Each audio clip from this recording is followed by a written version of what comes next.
So this manicure that I'm doing is watermelon nail art. If you know me in real life, you know that I'm obsessed with watermelons. I'll have to make a video someday of showing all the watermelon stuff that I have. It's crazy, but so I started off with a base coat and now I'm going in with a single coat of this light pink. It's kind of old, so you can see the brush strokes don't even out that well. And then I'm going in with a pink rosy holographic polish here. It's from Color Club. But anyway, this footage I'd like to note is also like a year old. I actually filmed this when I was still thinking about making a channel and I hadn't done it yet.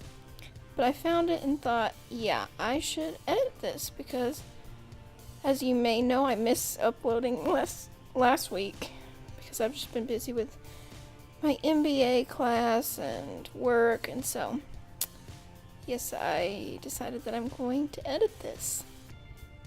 And I flooded my cuticle with that liquid latex that I'm applying because I'm about to do a gradient.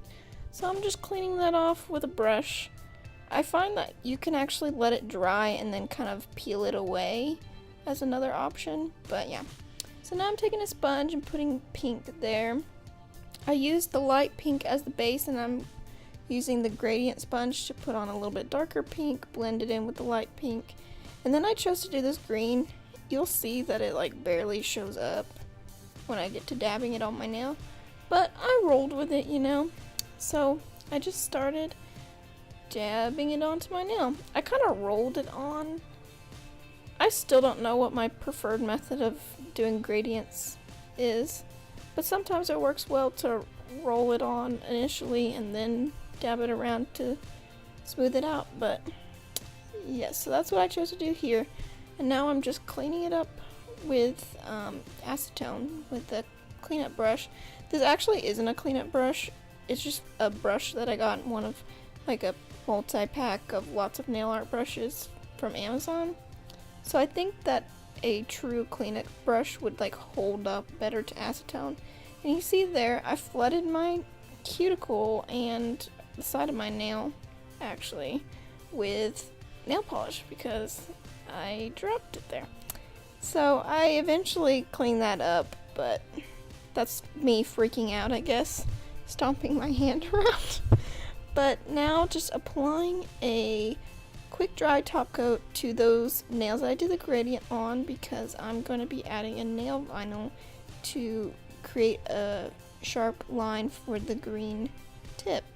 So these nail vinyls are French tip nail vinyls from Twinkle Tea. I'm just picking it up with my tweezers here, and then you'll see me struggle for a while to put it down where I want it. You can see I already did my index finger, and I feel like I actually didn't give enough green for these. Like, it's definitely not following the natural white of my nail there, but I placed that down and smoothed it out, and then apply the green polish for the rind of the watermelon. And as soon as I get that applied, I'm just going to pick it off with my tweezers, and it looks good. So now I'm using a dotting tool to dot on some black nail polish. I actually used to do watermelon nails on my toenails like a long time ago when I was in high school even.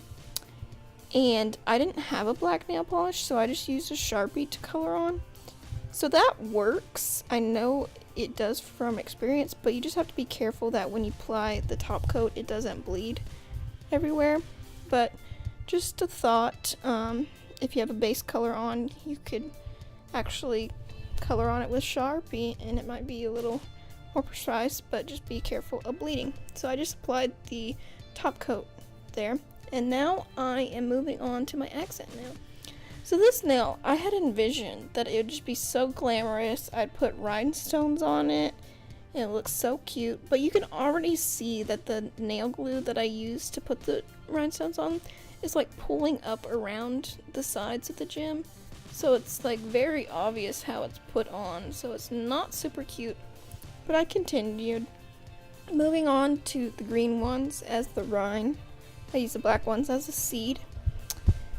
And, you know, just putting those on, I decided that I would alternate with the 2 green colors there. Because I was like, whoa, that would look so cool. But, you know, I'm not so sure about that.